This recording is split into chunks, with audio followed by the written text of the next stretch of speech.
नमस्कार शेतकरी मित्रांनो, मी वैभव ढाकणे, आनंद क्रॉप गुरु प्रतिनिधी. मित्रांनो, आज आपण एक नवीन विषयावर चर्चा करणार आहोत. ते म्हणजे सोयाबीन पिकामध्ये जे आहे मुख्य 3 फवारणी आपण बघणार आहोत. त्यामध्ये जे आहे फ्लावरिंग म्हणजेच फुलोरा अवस्थेमध्ये, त्याचबरोबर शेंगा लागण्याची अवस्था आणि शेंगामध्ये जे आहे दाणे भरण्याची अवस्था, यामध्ये जे आहे आपण कोणत्या 3 महत्त्वाच्या फवारणी केल्या पाहिजेत ते आपण आज या व्हिडिओच्या माध्यमातून बघणार आहोत. तर मित्रांनो, सर्वप्रथम जे आहे आपण सोयाबीनचे जे आहेत स्टेजेस समजून घेऊया. त्यामध्ये जे आहे सर्वप्रथम येथे आपले पेरणी केल्याच्या नंतर जे आहे उगवण. तर उगवण जे आहे म्हणजेच जर्मिनेशन. तर मित्रांनो, जर्मिनेशनसाठी जे आहे आपल्याला एक 7 ते 14 दिवस जे आहे तेवढा कालावधी आपल्याला जर्मिनेशनसाठी लागत असतो. म्हणजेच सोयाबीन पेरल्याच्या नंतर जे आहे आपल्याला सोयाबीन उगवण होण्यासाठी जे आहे आपल्याला 7 ते 14 दिवस एवढा जो कालावधी आहे तो आपल्याला उगवण होण्यासाठी लागत असतो पेरणी केल्याच्या नंतर. त्याचबरोबर जे आहे शाकीय वाढ म्हणजेच व्हेजिटेटिव्ह ग्रोथ.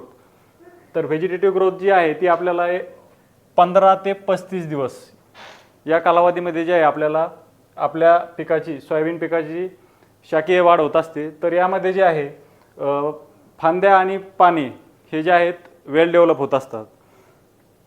तर मित्रांनो, आता बहुतेक जे शेतकरी आहेत सोयाबीन लागवड करणारे, तर त्यांच्या ज्या पिकाची स्टेज आहे ती आता सध्याला जी आहे ती नेमकीच व्हेजिटेटिव्ह ग्रोथ पूर्ण होऊन फुलधारणेकडे जात आहे. तर अशा परिस्थितीमध्ये जे आहे चांगले फुलधारणा, जास्तीत जास्त फुटवे, त्याचबरोबर शेंगाची जी सेटिंग आहे ती चांगली सेटिंग व्हावी, त्याचबरोबर समोर चालून जे आहे त्या शेंगामध्ये चांगल्या पद्धतीने जे आहे ग्रेन फिलिंग म्हणजेच दाणे भरणे जे आहेत ते चांगल्या पद्धतीने व्हावेत. तर यासाठी जे आहे आपल्याला महत्त्वाच्या 3 फवारणी करायच्यात. तर आपण बघितलं की शाकीय वाढ जी आहे ती 15 ते 35 दिवसामध्ये होत असते. त्याचबरोबर फुलधारणा जी आहे 35 ते 50 दिवसामध्ये जे आहे फुलधारणा लागण्यास किंवा तो जो पिरियड आहे त्यामध्ये सोयाबीन पिकामध्ये फुलधारणा होत असते. याचबरोबर शेंगा ज्या आहेत तर शेंगा सेटिंग म्हणजे शेंगा लागण्यास सुरुवात जी आहे ती 50 ते 70 दिवसामध्ये होत असते. त्याचबरोबर 70 ते 90 दिवसामध्ये जे आहे आपल्या शेंगामध्ये जे आहे ग्रेन फिल व्हायला जे आहे चालू होतं, म्हणजे दाणे भरायचं चालू होते. त्याचबरोबर पुढे जे आहे येतो पुढचा पिरियड म्हणजे पुढचा जो कालावधी आहे तो येतो मॅच्युरिटीचा म्हणजे परिपक्वतेचा. तर हे जे भरले गेलेले दाणे आहेत शेंगामध्ये ते मॅच्युरिटीकडे जातात. तर तो कालावधी जो आहे तो 90 ते 120 दिवसाचा राहतो.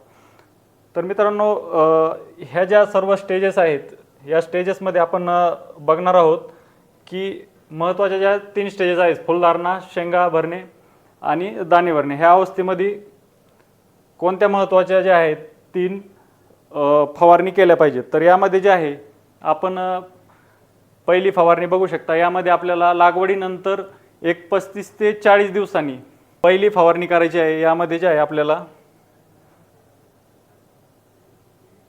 यामध्ये आपल्याला वापरायचे 05234. हे जे वॉटर सोल्युबल ग्रेड आहे, हे जे विद्राव्य खत आहे, हे आपल्याला 35 ते 40 दिवसांनी जे आहे लागवडीनंतर वापरायचे. याचं कारण असं की 05234 म्हणजे यामध्ये जे आहे नत्र 0, त्याचबरोबर स्फुरद जे आहे ते 52% आणि पालाश जे आहे ते 34%. म्हणजे एकंदरीत ही जी ग्रेड आहे ही आपण कधी वापरतो, जेवढा जास्त स्फुरद म्हणजे जेवढा जास्त फॉस्फरस तेवढा जास्त आपल्याला काय फायदा होणार आहे, फुले लागण्यासाठी फायदा होणार आहे. त्याचबरोबर आपले जे मुळांची ग्रोथ आहे ती होण्यासाठी आपल्याला फायदा होणार आहे. तर यामध्ये जे आहे ही ग्रेड वापरणं आपल्याला गरजेचं आहे फ्लावरिंग स्टेजला. तर त्यामुळे जे आहे आपल्याला जास्तीत जास्त फुटवे आणि फुलांची संख्या जी आहे आपल्याला वाढताना दिसणार आहे. तर याचं जे प्रमाण आहे आपल्याला 200 लिटर पाण्यासाठी 500 ग्रॅम एवढं जे आहे आपल्याला वापरायचं आहे.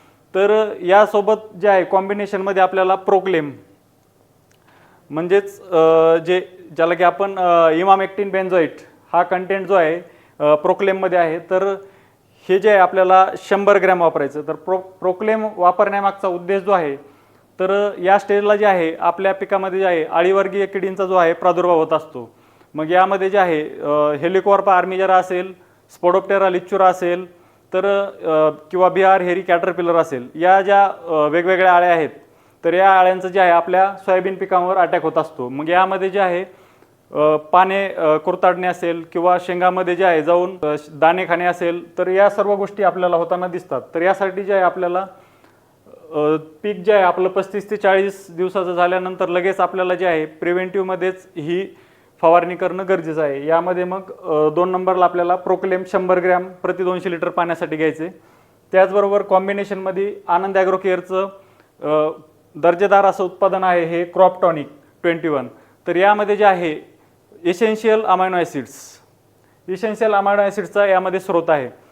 तर आपलं जे पीक आहे ते आता कोणत्या स्टेजला आहे, फ्लावरिंग स्टेजला आहे किंवा त्याचे फुटवे निघत आहेत. तर या स्टेजला जे आहे क्रॉप टॉनिक जाणं खूप महत्त्वाचं आहे, जेणेकरून त्या पिकाला जे आहे अमायनो ॲसिड्स भेटतील आणि रेडी फॉर्ममध्ये जे आहे ते प्रोटीन भेटेल आणि त्यामुळे जे आहे भरपूर प्रमाणात फुटवे होऊन फुलांची संख्या वाढण्यास आपल्याला मदत होणार आहे. तर याचबरोबर आपल्याला आता सध्या जे आहे पावसाळी कंडिशन असल्यामुळं जे आहे आपल्या पिकामध्ये जे आहे आपल्याला स्टिकर वापरणं खूप गरजेचं आहे. त्यासाठी आनंद ॲग्रो केअरचं आनंद वेट गोल्ड नावानं जे आहे स्टिकर येतं. तर हे स्टिकर जे आहे ते खूप चांगल्या पद्धतीनं काम करतं. याच्यामध्ये जे आहे स्प्रेडरचं काम करतं, पेनिट्रेटरचं काम करतं, त्याचबरोबर जे आहे ॲक्टिवेटरचं काम करतं आणि स्टिकर तर आहेच. तर यामुळे जे आहे आपल्याला हे कॉम्बिनेशन आपल्याला वाढ व फुलधारणा अवस्थेमध्ये ही फवारणी आपल्याला घ्यायची आहे. आता मित्रांनो दुसरी जी फवारणी आहे लागवडीनंतर आपल्याला 50 दिवसांनी घ्यायची आहे. ही फवारणी प्रति 200 लिटर पाण्यासाठी आपल्याला ही फवारणी जी आहे ती शेंगा लागण्याच्या अवस्थेमध्ये घ्यायची आहे. आपण जी पाठीमागील फवारणी बघितली ती फुलांची सुरुवात होण्याच्या अवस्थेमध्ये आपल्याला ती फवारणी घ्यायची होती. आता ही जी फवारणी आहे ही फुलांचं फळामध्ये ज्यावेळेस रूपांतर होत आहे तर त्यावेळेस ही आपल्याला फवारणी घेणं गरजेचं आहे. त्यामध्ये जे आहे आपल्याला टफ फाईट 90 हे जे बुरशीनाशक आहे आनंद ॲग्रो केअरचं हे आपल्याला वापरायचं आहे 400 ग्रॅम प्रति 200 लिटर पाण्यासाठी. यामध्ये जे आहे potassium salt of phosphoric acid 90% आहे. हे जे आहे आपलं बुरशीजन्य रोगांचा नायनाट करण्यासाठी आपल्याला मदत करणार आहे. त्याचबरोबर आपल्याला आळीसाठी जे आहे आपल्याला कोराजेन वापरायचं आहे. तर कोराजेनमध्ये जे आहे क्लोरॅन्ट्रॅनिलिप्रोल हा जो घटक आहे तो संपूर्ण ज्याही म्हणजे वेगवेगळ्या प्रकारच्या आळी आहेत त्यांना नष्ट करण्याचं काम जे आहे ते आपलं कोराजेन करत असतं. तर त्यासाठी आपल्याला 100 मिली कोराजेन जे आहे टफ फाईट 90 सोबत वापरायचं आहे आणि त्यासोबत जे आहे प्रेगाफास्ट म्हणजे जे आहे ह्या कंडिशनला आपल्याला जी आपली एनर्जी व्हेजिटेटिव्ह ग्रोथमध्ये जात आहे तर ती एनर्जी आपल्याला रिव्हर्स करायची आहे. म्हणजे आपल्याला काय करायचं आहे वाढ नियंत्रित करायची आहे. त्यासाठी आपल्याला प्रेगाफास्ट वापरणं गरजेचं आहे. तर यामध्ये जे आहे आपण प्रेगाफास्ट ऐवजी मझल पण वापरू शकता. हे पण आनंद ॲग्रो केअरचंच उत्पादन आहे. तर या दोन्हीपैकी आपण कोणतेही एक कॉम्बिनेशन वापरू शकता. तर आपल्याला प्रेगाफास्ट जर वापरला आपण तर आपल्याला ते 50 मिली प्रति 200 लिटर पाण्यासाठी वापरायचं आहे. ही झाली मित्रांनो दुसरी फवारणी शेंगा लागण्याच्या अवस्थेमध्ये.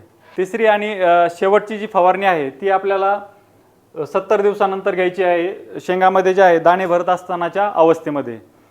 तर या अवस्थेमध्ये जे आहे आपल्याला 04247 ही जी फर्टिलायझर वॉटर सोल्युबल फर्टिलायझरची ग्रेड आहे ती आपल्याला घ्यायची आहे 500 ग्रॅम.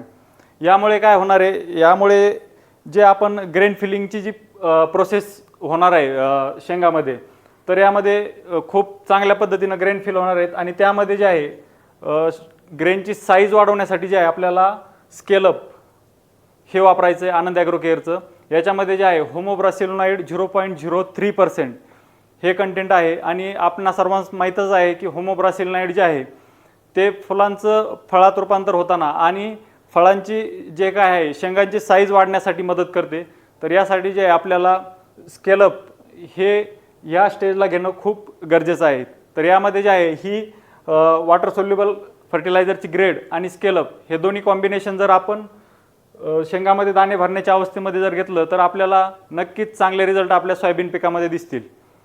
तर मित्रांनो आपण जे आहे आज 3 स्टेजेसमध्ये जे आहे सोयाबीनच्या मुख्य 3 स्टेजेस म्हणजे ज्यामध्ये जे आहे फ्लावरिंग असेल म्हणजे फुलधारणा अवस्था, त्याचबरोबर शेंगा लागण्याची अवस्था आणि शेंगा लागल्याच्या नंतर जे आहे शेंगा परिपक्व होण्याच्या अवस्थेमध्ये कोणत्या महत्त्वाच्या फवारण्या घेतल्या पाहिजेत ते आपण आज या व्हिडिओच्या माध्यमातून बघितलेलं आहे.